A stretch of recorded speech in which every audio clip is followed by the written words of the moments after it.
ఖమ్మము. నా పేరు అనిత. నేను ఇక్కడికి వచ్చాను. నా వయసు 60, నీ వయసు 20. కానీ వయసుకు ప్రేమకు అడ్డులేదని మన ఇద్దరు ప్రేమించారు. కానీ మీ ఇంట్లో ఎవరొద్దన్నా, మా ఇంట్లో ఎవరొద్దన్నా మన ఇద్దరు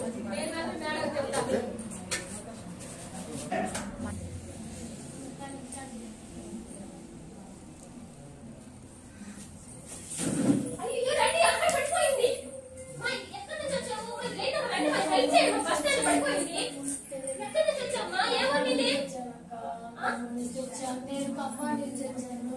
నేను పడిపోయాను. బాగలేదా? ఏమైంది? చనిపోయాడక్క. అబ్బాయి చనిపోయాడక్క. వెళ్తామమ్మా ఊరికి వెళ్ళారా?